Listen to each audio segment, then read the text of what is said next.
What's up, guys? Joey here. So, as you can see, I've got one of my previous uploads, my recent uploads that got a lot of views, open testing RSR, and I have a confession to make, and that is this performance is not that good.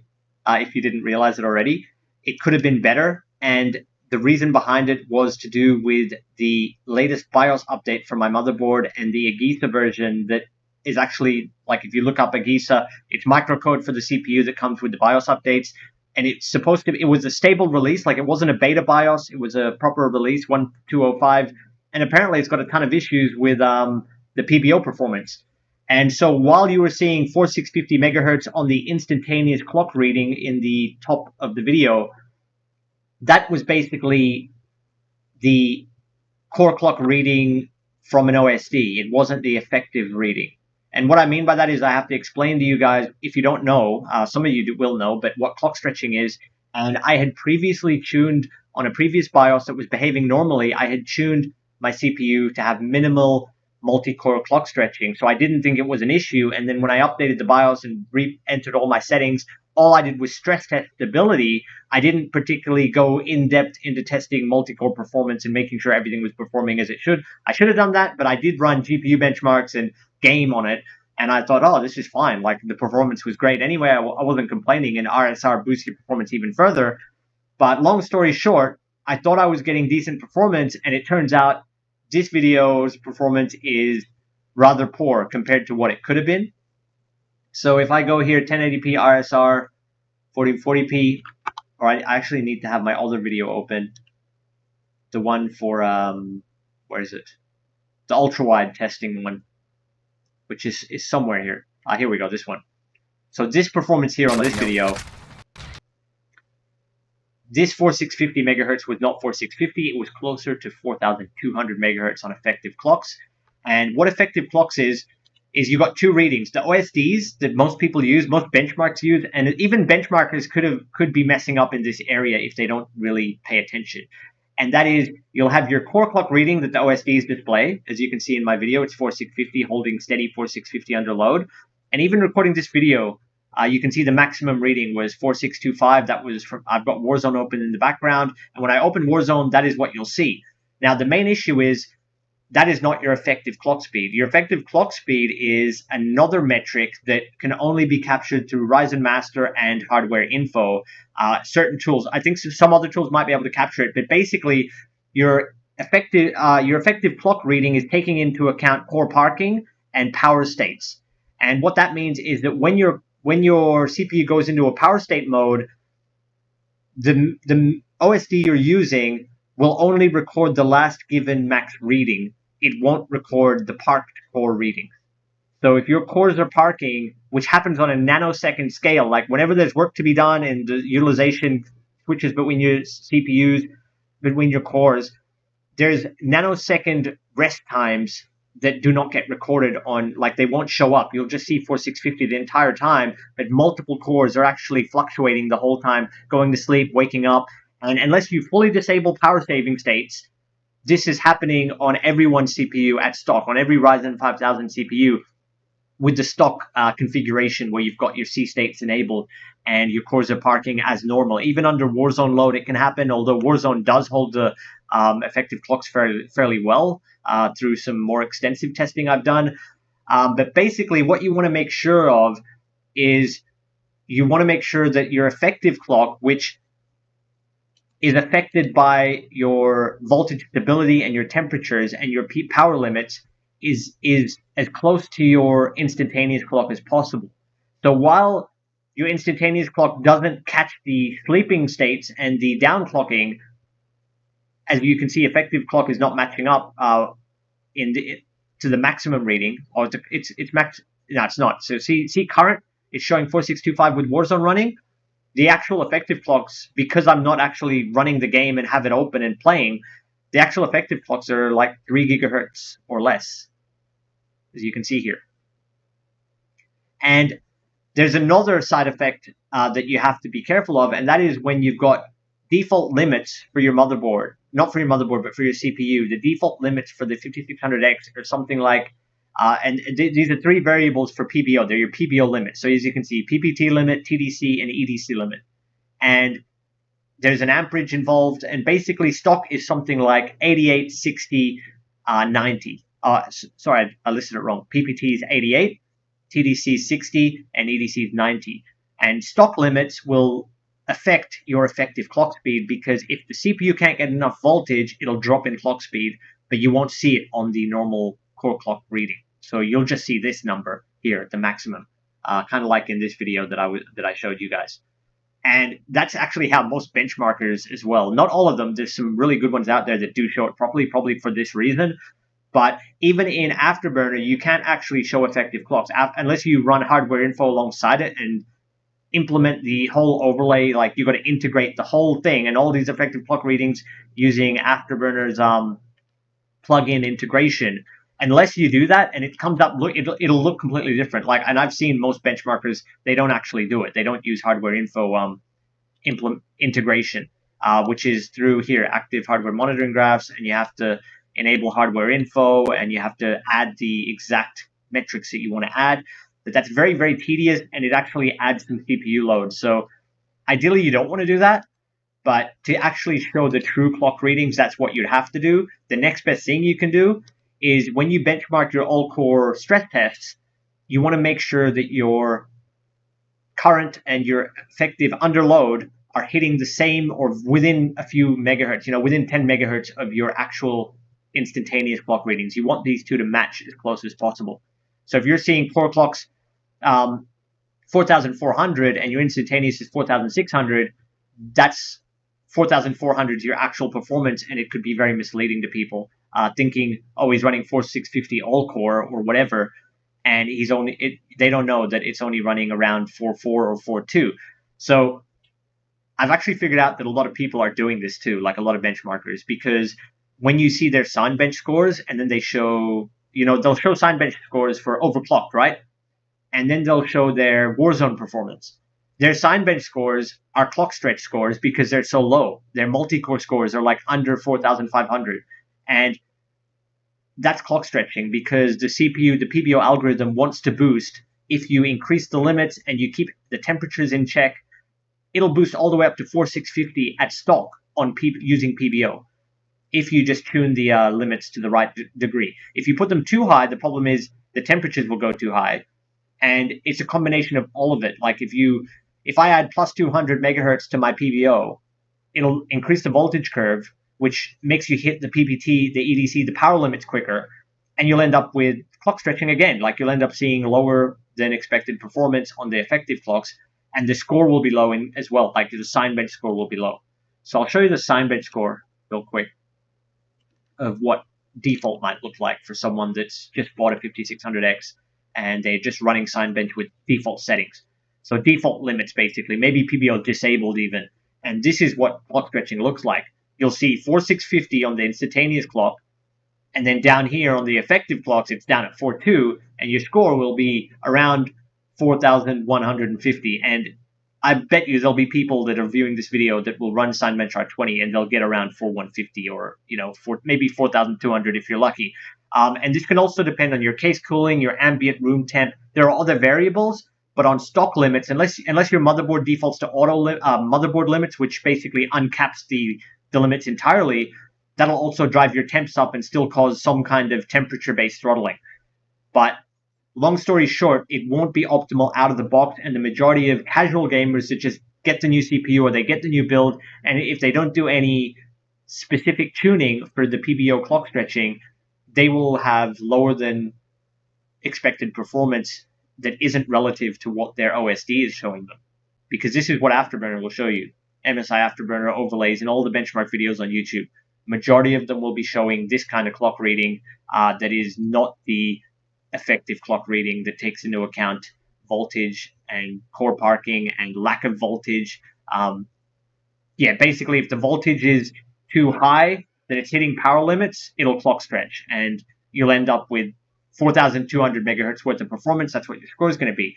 Now, if you increase your limits while maintaining a power envelope, like your voltage isn't too high, you run a negative offset curve, you could even decrease your PBO boosting. Like, instead of 4650, you can put minus 25, 4625. That'll further lower the voltage. If your chip can't undervolt very well, you can underclock it. And underclocking can actually increase your effective clock speed. So instead of like 4650 at 4200, you could do 46, and then your effective will actually increase because the voltage will go down from having a lower PBO target.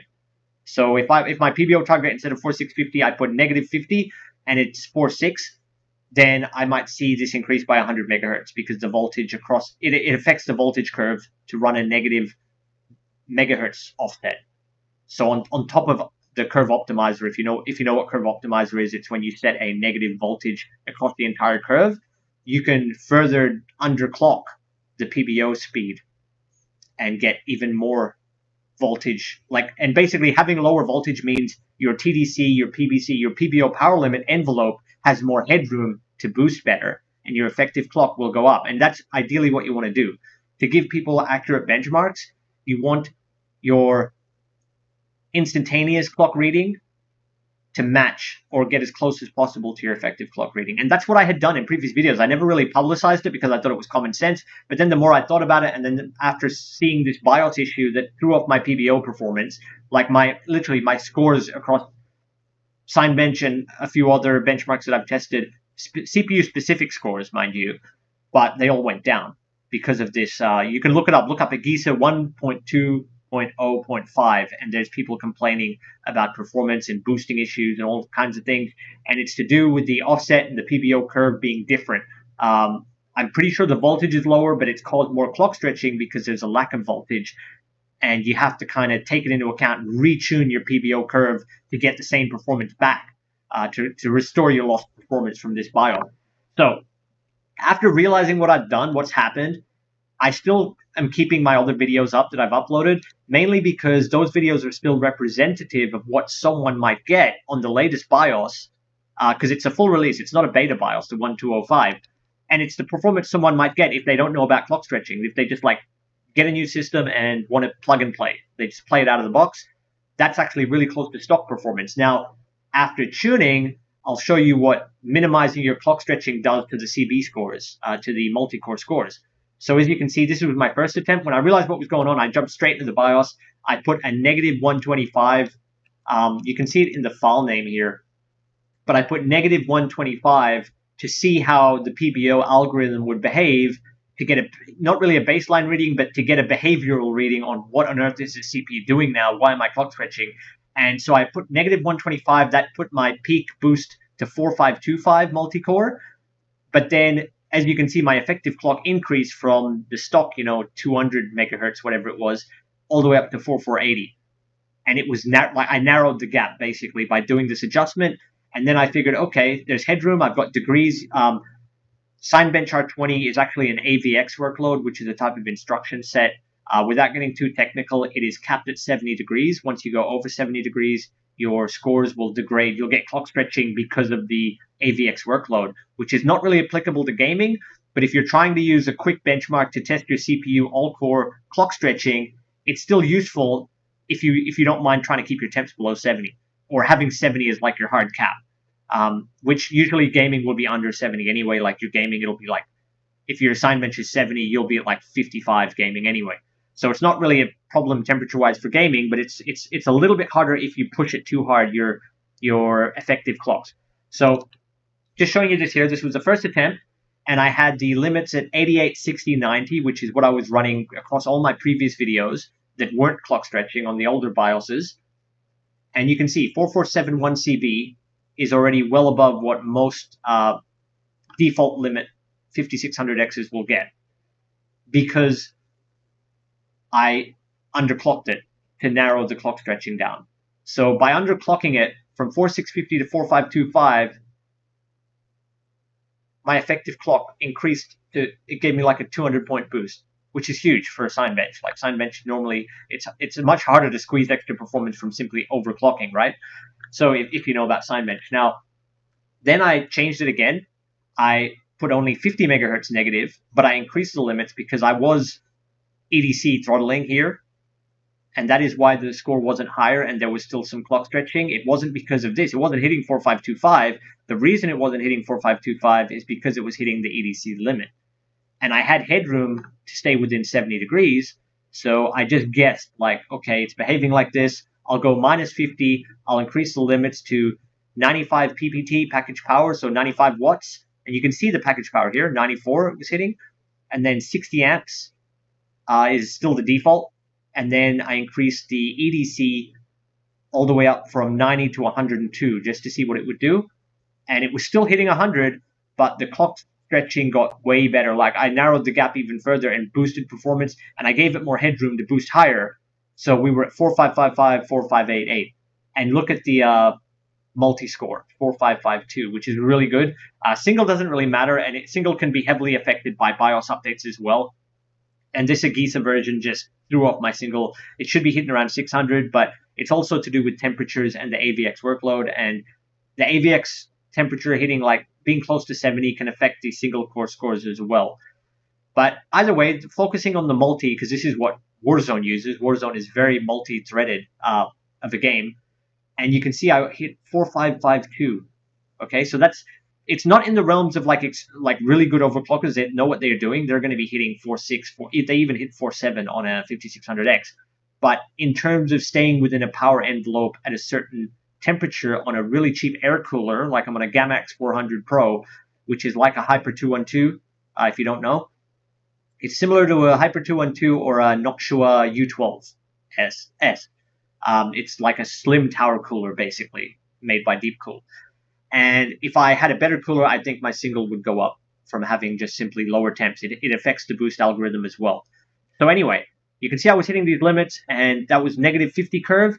And then I thought, okay, so if I lower the curve a little bit more, I'll get that boost to go up, but I do need to free up a little bit more TDC. And so I tried to do that, but it had a negative effect. So I tried to go even higher to hit higher scores. And no, 95, 60, 102. I only went a little bit higher on the next one, 98, 65, 105. So as you can see, I added 5 on the TDC that was throttling.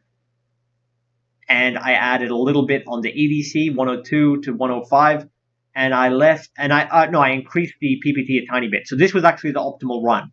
This was the best result that I got.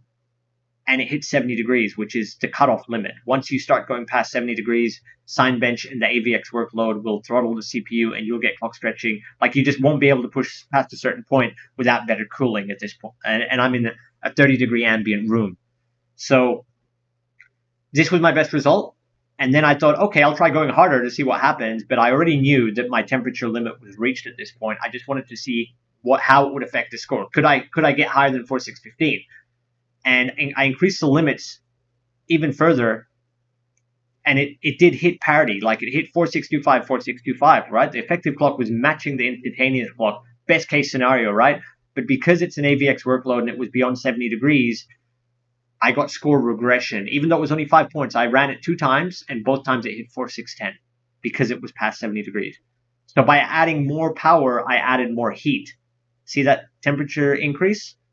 And adding more heat is what caused the problem. Even though the effective clock went up, the score went down because it was throttling at it's like a latency type of thing when it's throttling too much because of the power limits. Not the power limits, but the temperature reaching a threshold that is hidden. You can't adjust the AVX threshold in the MSI BIOS, at least for my board. So basically, this was the best case scenario, and that's what you can see it's within 10 megahertz of the instantaneous clock. And what this means is that when I run a benchmark now, if I run Warzone and I do the benchmark and you're seeing 4625, it'll be within 10 megahertz. So, it's within margin of error that it's not a problem. But the major problem was when I was showing 4625, like, it was looking like this in my previous Warzone video. You were seeing 4650, and it might have been down here at 4200 because the PBO was all messed up. So all it means is that performance is going to be better, and 1% lows are going to be better, and I'm going to Re-Bench Warzone, and everything's going to be improved. Long story short, but I wanted to explain clock stretching for the beginners, especially if you have an idea of what I'm talking about, then at least you can get yourself on the right road to tuning your CPU, even if you're an experienced user, but you didn't know how much the clock stretching can affect performance. Well, I can tell you it does, and the latest BIOS is horrible. If you're on 1.202 Agesa, stay on it. If you're on 1203C, stay on it. Do not go up to 1205. Even though 1205 is running fine now, it didn't really give me any tangible benefit other than making me have to retune my PVO curve and adjust my limits again, because I had them running. I was all happy with how the performance was on the previous BIOS, and I think the recent BIOS updates have mainly been for the 5800X 3D. Even though they say performance improvements, I wish they hadn't said that, because that's a lie. In terms of previous CPUs, maybe performance improvements for the 5800X 3D, but not for the older model 5000 series. So as you can see, I did do a bunch of testing, and yeah, I even went further. So after 4, when increasing the limits further just had higher temperatures and score regression, I then tried, what did I do here? I tried increasing limits even further just to see if it would affect, like maybe it was hitting too close to these percentages, because sometimes getting close to the limits can also cause the clock speed to drop, and it just made the scores drop even further because the limits were too high. Like, it was just the temperatures were past 70. It was just inconsistent. So 4588, I went from 4610 to 4588, and I drew the line there. I was like, I need better cooling to really push this any better. You can see here the current and the average were up, and that was what was causing the lower score. Even if the maximum didn't hit 74, the average was holding a higher, 1 degree higher, so the score went down slightly. So just showing those two results there.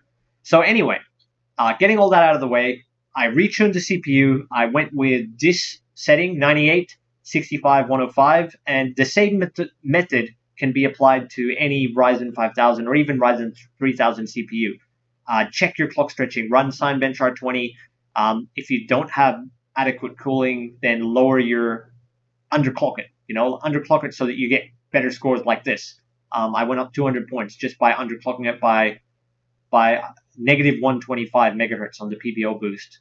Actually gained performance. And yeah, I also changed my metrics a bit, because after doing that, I was thinking, like, I was watching hardware info and I was looking at all the fluctuating clocks, and I realized as long as my effective clocks are very close to my instantaneous clocks, it's fine. Like, I'm not going to not show them, and I'm not going to go through the hassle of implementing hardware info, because it's adding too much background load to my OSD. But if I run hardware info, I'll just show you what it looks like. This is hardware info here at the bottom, and you can't actually arrange it as neatly as you can with the core RivaTuner MSI Afterburner OSD. So I can't really put CPU core voltage SVI2 TFN up here. Like, it's hard to adjust. So that's why I don't want to run a hardware info and show the effective clocks. But knowing that my instantaneous clocks are within 10 megahertz under full load, it means that the effective clocks are not stretching. So these clock readings you're seeing here now are more accurate. You're actually seeing how the CPU should be performing. And I decided to show every single thread, because instead of just showing the single max turbo speed or the max instantaneous reading, which can be misleading. For example, if I was only showing core 1, you'd just see 5600X 4625 megahertz under load, and you wouldn't see what all the other cores are doing. And it's kind of like, what's the point of showing people a benchmark and how this 6-core 12-thread CPU is performing if I do not show all 12 threads? So I also changed my OSD up because I wanted to give people as complete a picture as possible. So yeah, that's enough rambling. I'm just going to show you. I'm going to retest RSR, and these videos are going to be going up very soon. 2560 by 1080 for ultra-wide performance. If you want more 1440p benchmarks, I will re-bench 1080p to 1440p with the RSR, because I feel if you don't use RSR after they've added it, if you've got it available to you, it's just a complete waste not to use it. Like, I would not run native when you can access RSR and have such a huge performance boost. And yeah, you'll just see the new numbers. I'll have to redo 1440p again just for everyone. Like, it wouldn't be right not to do it. So 2560 by 1080 first, upscale to 3440 by 1440, and just to show that RSR is active, I will turn it off and on, and if I disable it, you'll see the display adapter writing get a little bit blurry, and the VRAM usage down here get a little bit blurry, and I'll re-enable it. It gets sharp again. It actually didn't help much down here. It was helping on this text, but I know it's working because I'm just looking at the text change. And we'll go into now, the popular one that people were asking me to check is Rebirth, But the problem with Rebirth is I tend to get 100 ping matches. I'm not getting like nice 50 ms matches, which would be really good. And it's just random. So I'm going to test Blood Money because even if the ping's high and I get killed, I respawn and you can just see a longer benchmark rather than dying and having to find another match. You only get 1 life in the other modes when your team dies. Blood Money quads, it's a little bit easier to stay alive. So this is not about KD ratio or anything like that. I just want to show you guys how the game is using the CPU and how much better the performance is, especially on 1% lows. If you watched my previous videos, you should see some better performance with the effective clock being much closer to the instantaneous clock. So within 10 megahertz now is what it's actually doing. It's hard to get it perfect though, because if you try to, the closer you try to match it, the PBO negative curve, negative megahertz offset only works in increments of 25. So when I couldn't hit 4625 without increasing the limits, which increases the temperatures, the next other thing I could have done was lower it to 4600, but then I'm missing out on that little bit of performance. Like I might as well just run it with the PPT limits and the power limits in place, and it hits about 4615 megahertz this way. And that was giving me the best scores I could get. So yeah. I'll clip this video. I hope my explanation makes sense for you guys. But basically, it's just something to think about when, if you've been looking at a lot of benchmarks for different Ryzen CPUs, and you're seeing this, you're seeing an instantaneous clock reading, like a singular reading, or even multiple readings. You can't know if they're clock stretching unless the person has said, I've checked for clock stretching, and they've proved it with their sign bench scores. And if they've benched the CPU, like, there are videos showing PBO versus manual OC 5600X on YouTube, right? Their sign bench scores are clock stretched to heck. Like, their sign bench scores are down at 4400 and 4200, and just by eliminating the clock stretching to get it closer to 4.6 gigahertz, the scores go up to like 4500 plus. 4600 on stock, like without even adding a plus 200 on the PBO offset. So that's something to think about, like when you see those videos showing gaming performance and then they've shown a sign bench score that's lower than 4500, because 4500 is minimal clock stretching for stock frequencies. So stock frequencies being 4650 megahertz. And I know I'm repeating myself, but I just want to drill that into everyone, is that around 4650, if I leave it on the PBO plus 0, like I haven't put negative, I haven't underclocked it, and I haven't overclocked the PBO, like I'm not adding plus 50 or anything, then 4650 is what it wants to hit on all core, and it doesn't, it'll show it's hitting 4650, but it's not actually doing it without the PBO tuning and the EDC limit adjustment, the PPT, EDC, and TDC limit adjustment. So yeah, and I've got hardware info open in the back just to show the VRAM temperature. It's not really that important because as long as your hotspot temp is good, usually the VRAM's not far off. And I'm not mining on it, but I did want to show that it is running a negative curve as well. All-core negative curve of -29, which has been perfectly stable for gaming and for... I mean, look, I'm recording and doing a video right now, and Warzone is one of those games that if you had instability, you couldn't do what I'm doing. You'd be crashing and getting Wii errors and all sorts of stuff. Check weapons and gear. You got time before deployment. Righty. So this is the performance of Enemy dropping into minimal the AO. clock stretching, and the main thing you'll probably notice is that my 0.1 and 1% will be more consistent. Not my aim though. It won't help my aim. But you'll see my one, and I've also set, if you don't know how MSI Afterburner Benchmark works, there's different modes in the settings. You can actually set it to reset when you hit a certain key, or you can put it on a setting called ring for the 1% and 0.1%.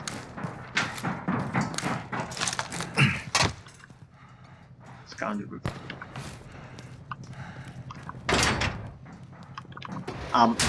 And on ring mode, it basically it'll periodically update the 0.1% load for the last batch of frames. So you'll get more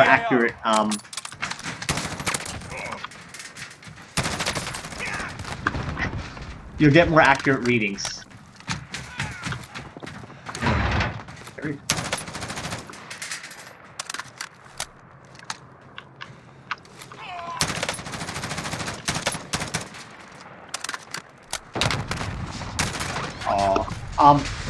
So yeah, basically I don't have to press the reset key. In my previous video, I was resetting very often because I was manually like, from this point, I've reset it so that you can see the updated 1% lows.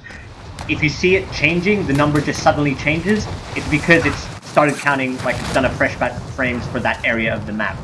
So that's the best way to explain it, is that if I run to a new area and you see the 1% low jump up, it's because that area has good 1% lows. So some parts of the map just are a bit more intensive and have lower 1%. But I'm not touching the benchmark button at all. I've just started the benchmark and I'm leaving it running. And the 1% and 0.1 will update on their own based on where I am. And I figure that's a more accurate way to benchmark, because I'm going to forget. Like when I'm in the middle of fighting, I'm going to forget to press it, and I'm not going to be resetting it all the time. But you might also notice that the 1% are much better with the tuning that I did.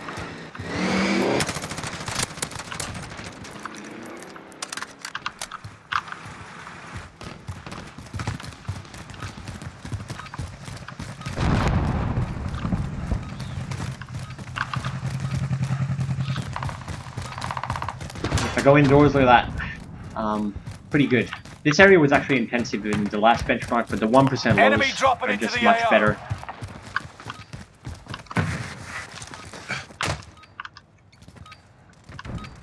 Someone come in here? Training's over. Time to see what you've learned. Training? Like playing all serious, jeez. At 100 ms. So yeah, my ping's high, but blood money.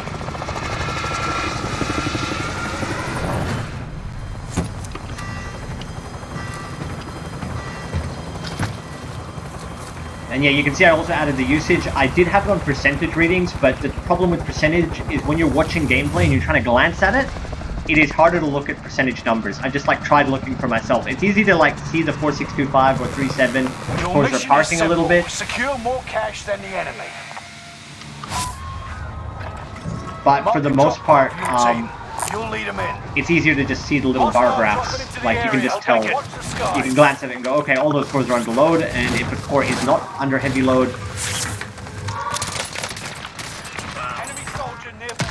Aw, really? Keep your sensors sharp. An enemy team is tracking your location. Enemy UAV Allied cluster strike arriving. Alrighty. I just need to die. That was it. That was the one. That was a good shot, actually.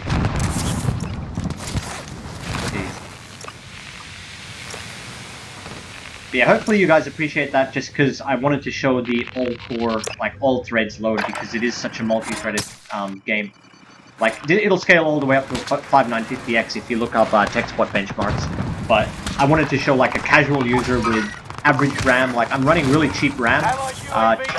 Team Group Dark ZA 3600 megahertz, CL18 2020, and I've tuned it down to CL16, but it is cheap as chips RAM. If you look it up, like compared to what the reviewers run, which they try to say it's realistic, but it's not, because I don't think most people can afford super expensive $300 RAM, and they do go for the cheaper stuff. Advanced UAV overhead. Be mindful. Oh, thought I was gonna go with water. See if we can. Allied precision airstrike incoming. Be aware. Hostile sighted. Got him. Got that one. Enemy soldier nearby.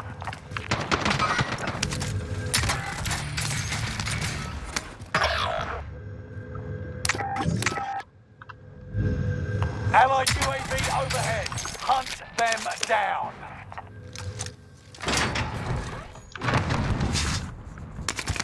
Got your request. Cluster strike is active. Enemy soldier nearby. Enemy UAV active. Mark on the grid. Call for fire. Enemy UAV active. Got your request. Cluster strike. You outmaneuvered the enemy trackers. Clever sneaks.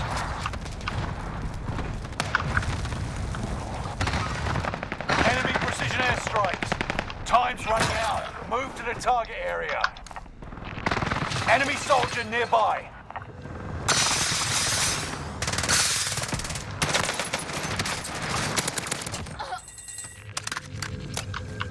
Get him. Enemy advanced UAV overhead. Be mindful.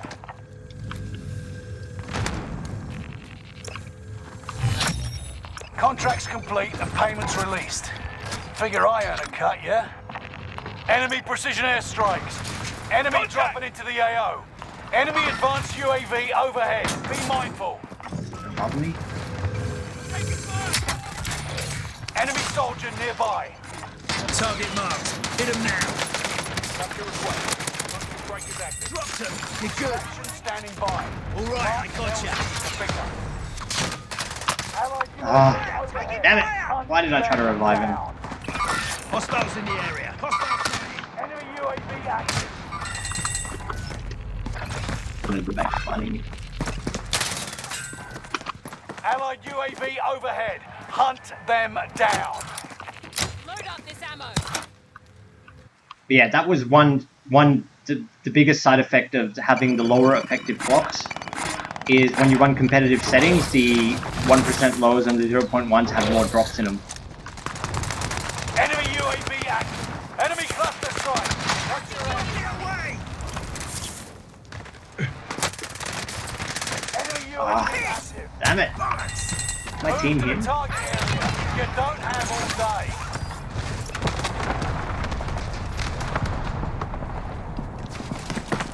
Where is my team? They're there, I think. Allied cluster strike arriving. Yeah, they're there. Back They're to it. they're in this area. But they're...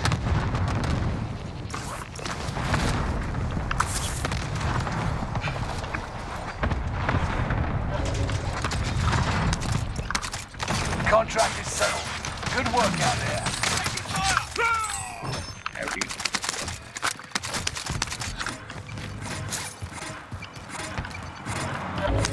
Hostile dropping into the I area. put up the money as a guy I killed over here. Do me a favor. I got rocked from this guy. I've got you. Allied cluster strike arriving. Got you.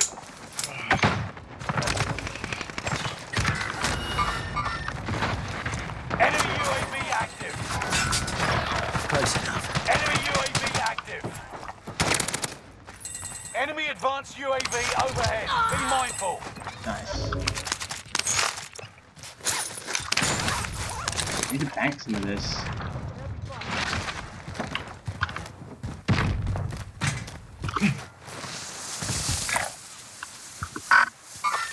Allied precision airstrike incoming. Be aware.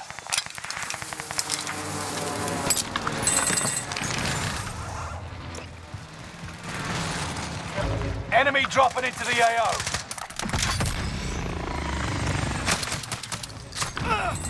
Nice.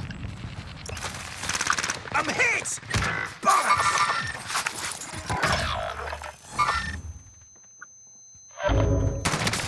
Ah. Oh, my teammate was down too. Seriously? Okay. I'm gonna turn the mic off because, you know, my complaining is annoying.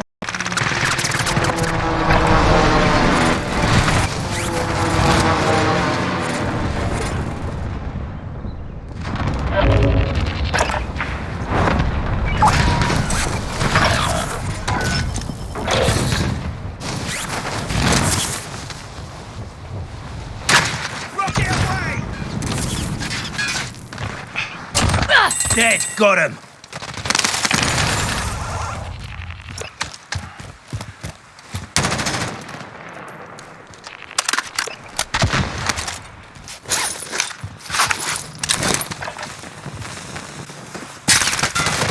Ah, I'm hit.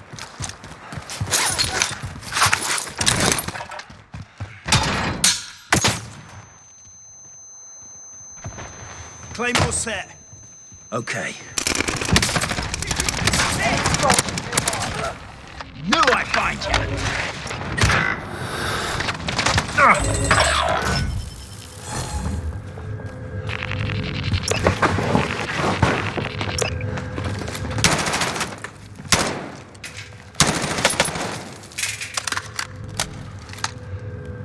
Enemy Enemy UAV active. Hostiles in the area.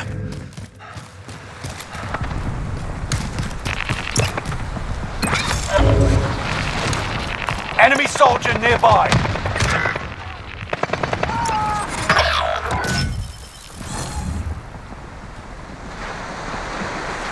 Hostile dropping into the area. Enemy UAV active.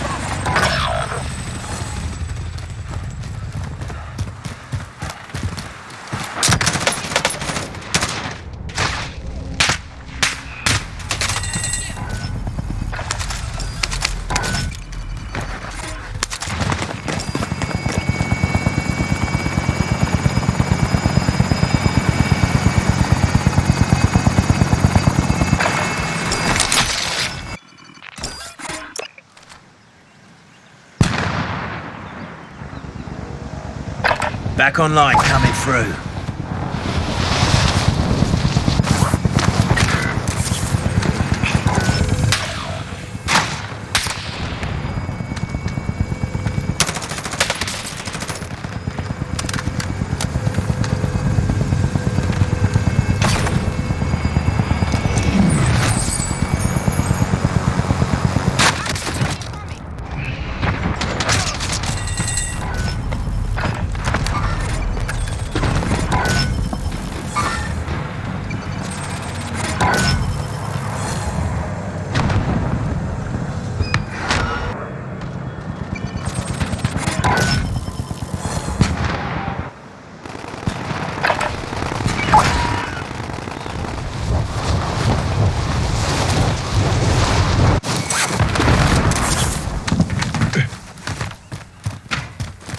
Claymore set.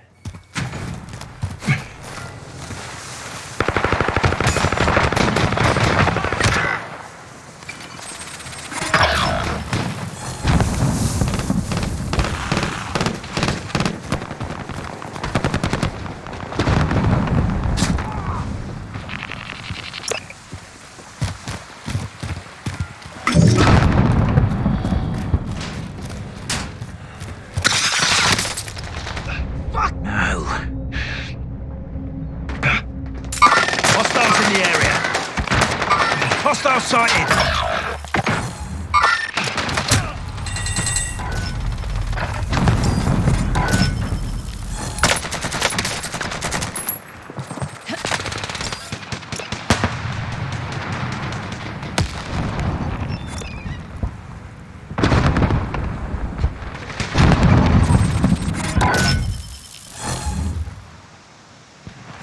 I'm back online.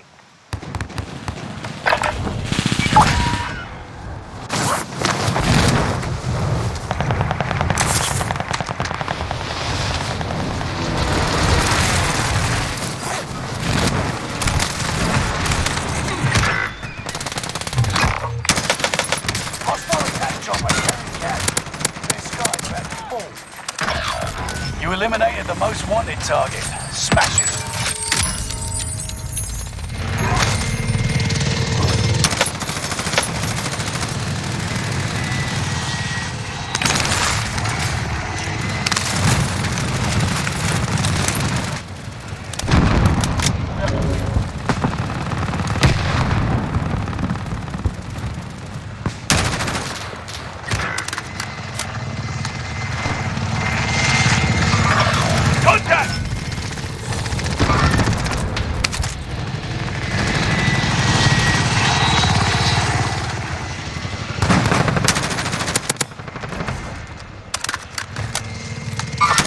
Spotted.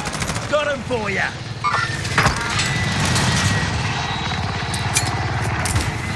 Roger. Bird is coming in hot for deposit. Nothing here! Enemy soldier nearby.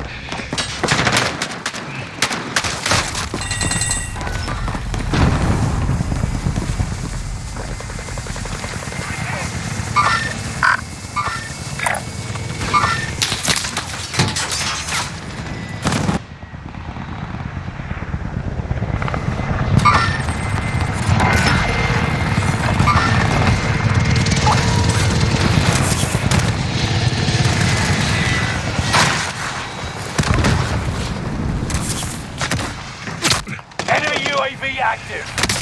Taking fire!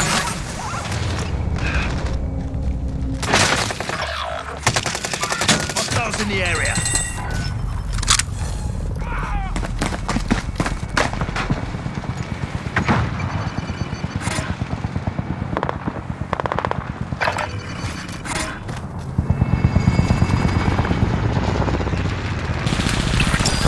I'm back online.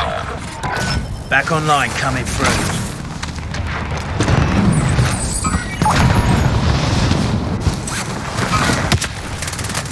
I'm here! Rocket away! I've got you!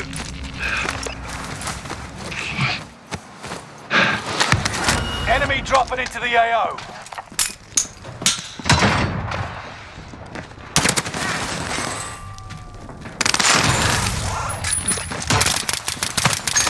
Check your bloody taking fire!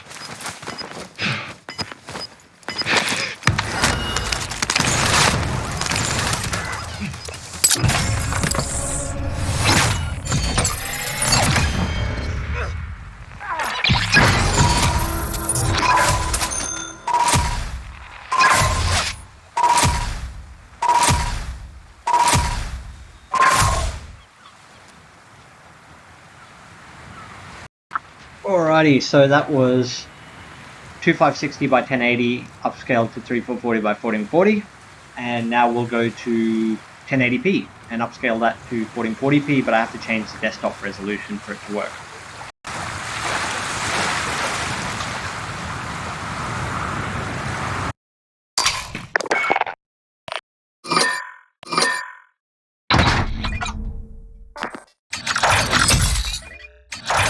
And yeah, I'm going to play even worse now because it stretches it across my screen, and if I letterbox it, it's also frustrating because RSR doesn't work properly with letterbox mode. If you change the aspect ratio, it messes with RSR compatibility. So yeah, desktop is now at 1440p, so if I set the game to 1080p,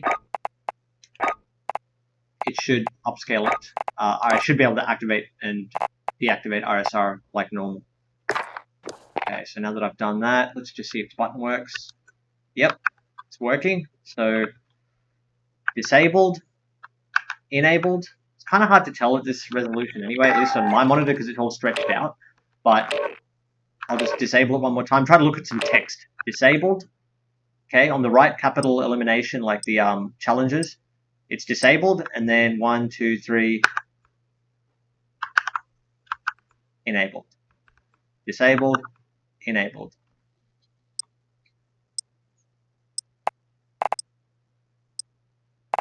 Might be easier to see with a banner, actually.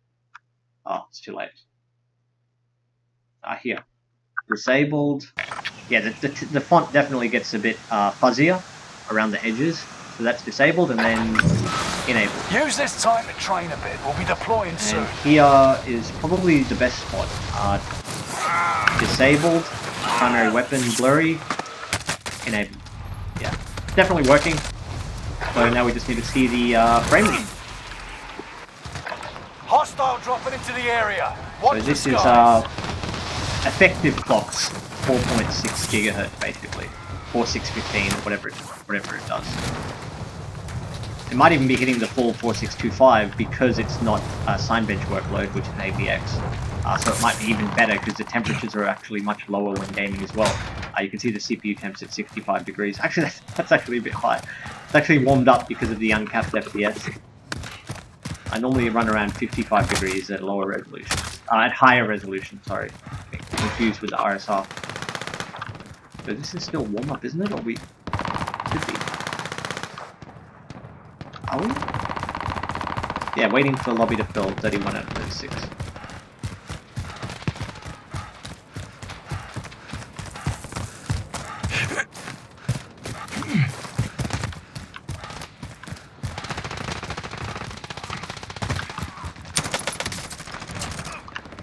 So yeah, my aspect ratio on my monitor is stretched, but I think after Radeon ReLive has recorded it, it records it at native aspect ratio. So 1440p with the 1080p upscaling will still be in, you know, the proper. It'll look proper, I hope, and it should be letterboxed on YouTube. All good. Play more. You got this. You got this. Play more set. Hostile dropping into the area. Watch the skies.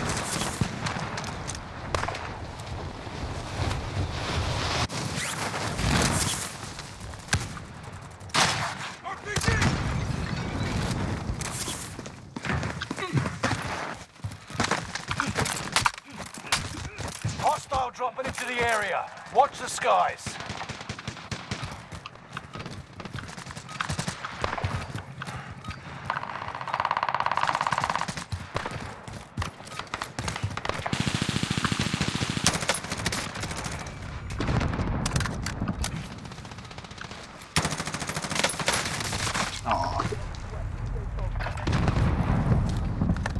Yeah, you can see the utilization. It's like around 70, good? 60, 70% Keep it together, soldier. on almost all these threads.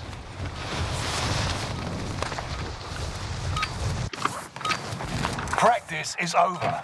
The real And the fight total, begins just use the now. total if you're like wondering, for if you want a number, an exact number, just use the total number next to 5600X. So it's using like half of the total available, more than half of the CPU.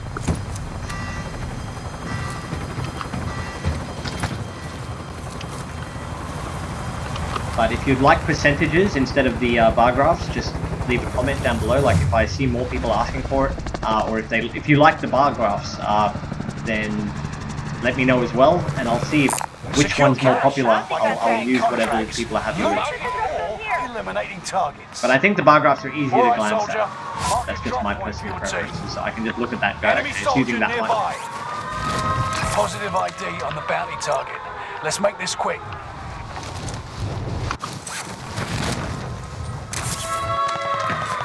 Enemy UAV active.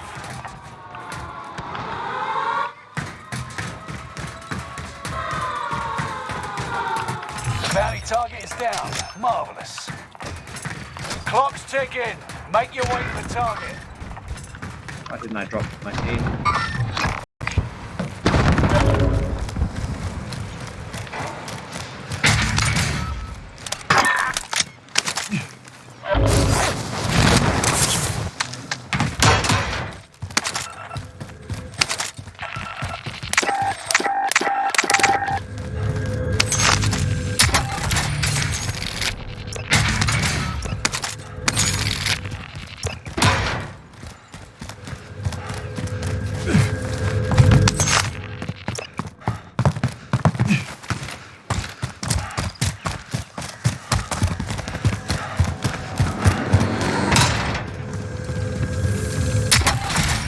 Contract is settled. Good work out there.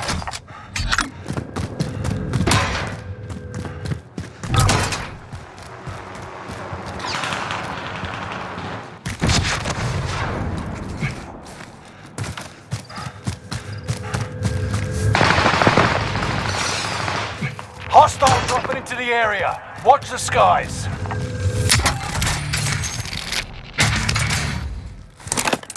Ground to actual. Request flyover. UAV beginning flyover. I'm under enemy's tail. Enemy dropping into the AO. Yes, yes. Enemy UAV active.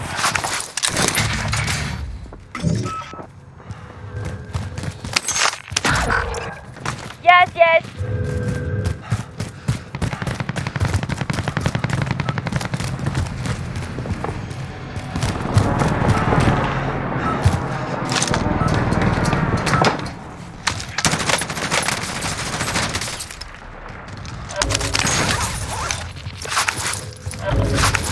Close enough.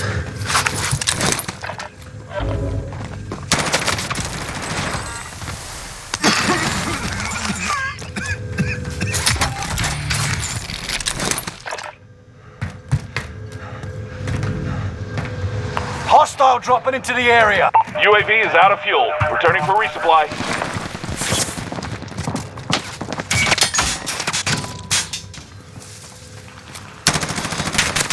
Taking fire!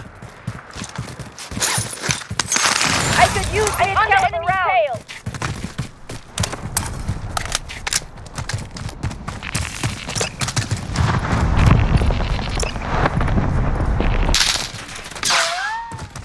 Extraction standing by. Mark an LZ for pickup. Allied cluster strike arriving.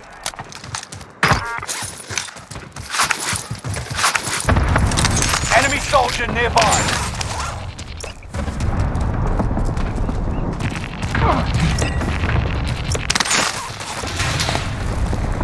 Claymore Hostile set. dropping into the area. Watch the skies.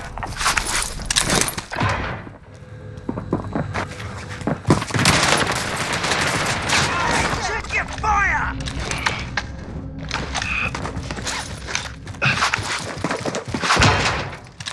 Close enough.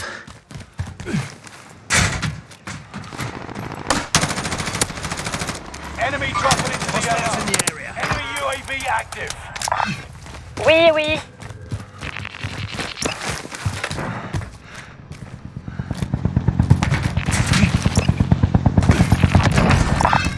Oui, oui.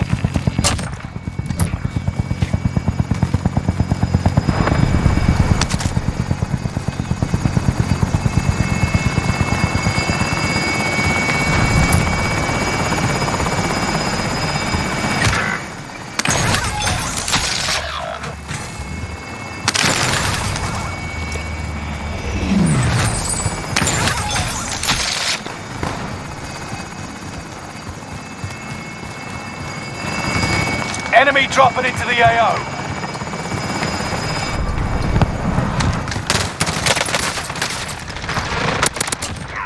You, not me.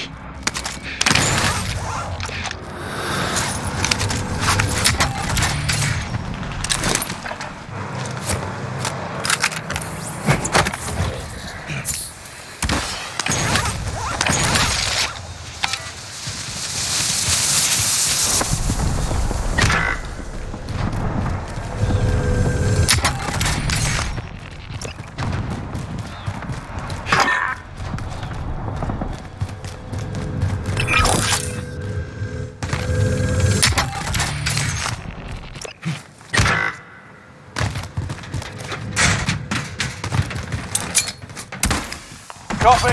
Helo coming in for deposit. Loud and clear. Bird is inbound for catch collection. Enemy UAV active.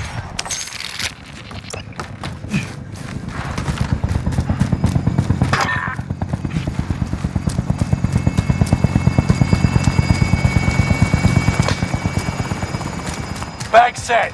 Bird is ready for Their deposit. armor? Helo is in position. Bag is set for deposit.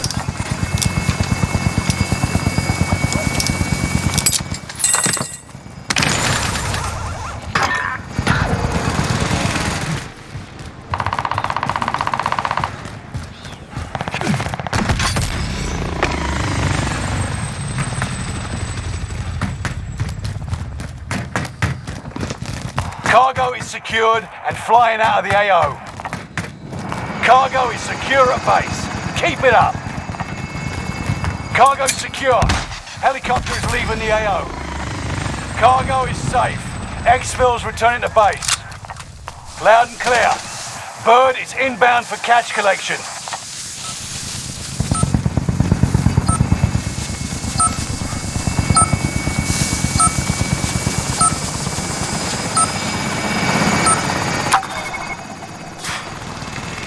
Helo is in position for your deposit. Bag set. Enemy UAV active.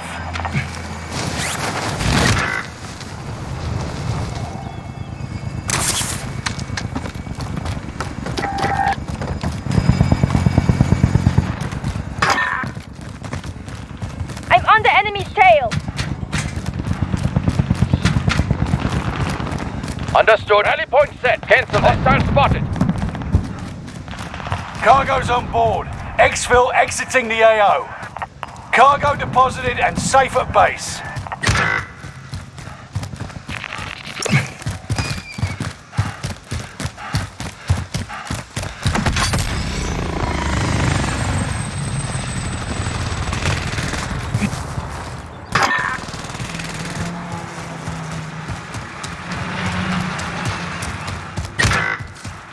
An enemy team is hunting you. Don't become prey.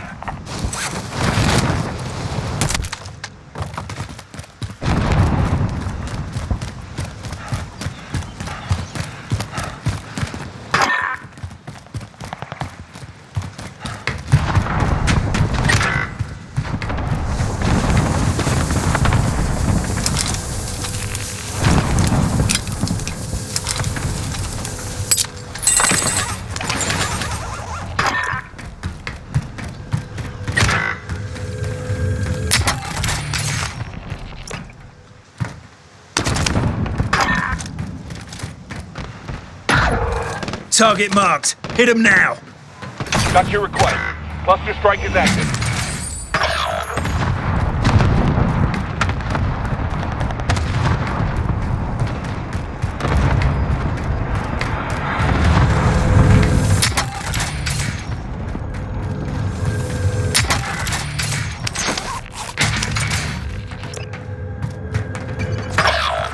You're being tracked by an enemy team. Tread carefully.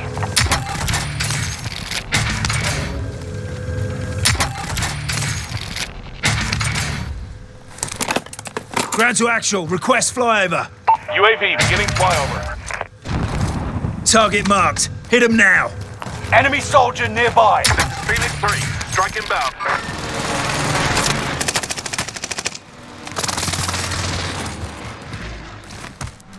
Precision airstrike near.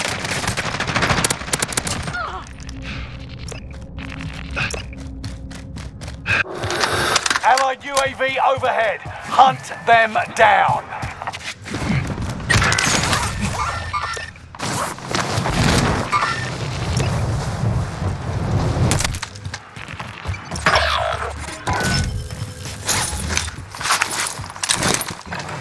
Dibs on a cockpit.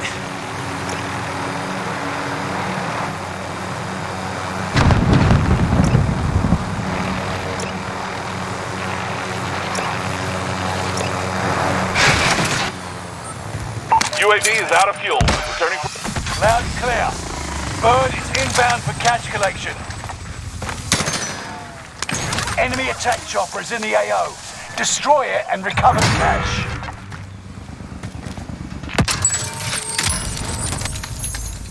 Allied UAV overhead. Hunt them down.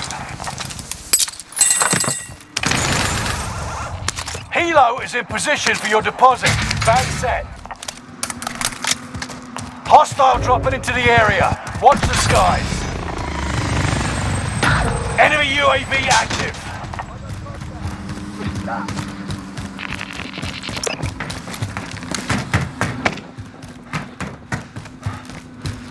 Tossing frag! Enemy UAV active.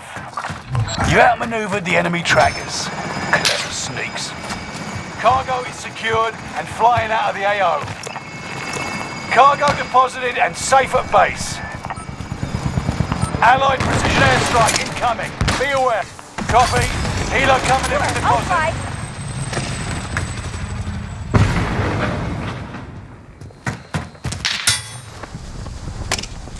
Hits are coming.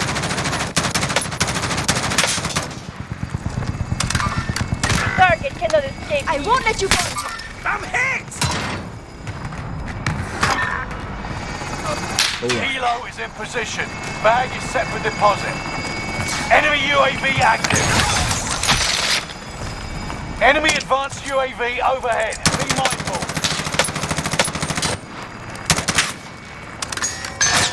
You're really letting us have it. I've got you. I promise.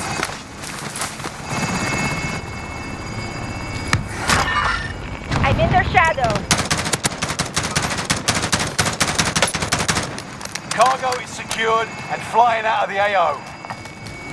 Cargo is safe. Exfils returning to base.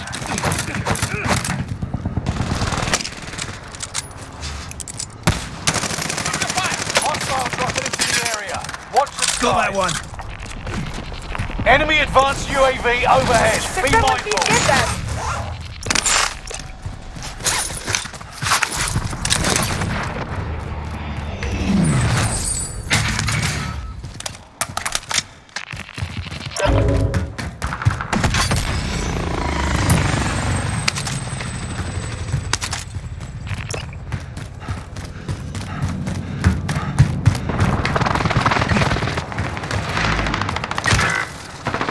Contact here! Contact here!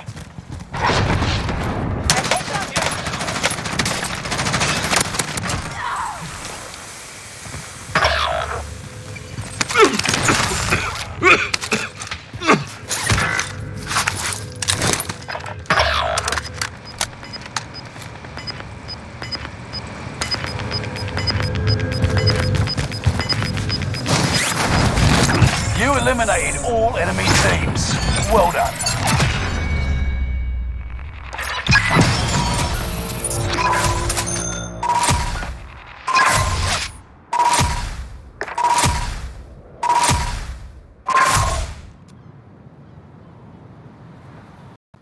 So yeah, there you go. Pretty long test, 1 hour, but worth it, I reckon. So what am I going to title this? Thanks for watching, guys. And if you like this, please like and maybe subscribe if you want to see more content like this, because you know it is encouraging when I see more people liking my videos.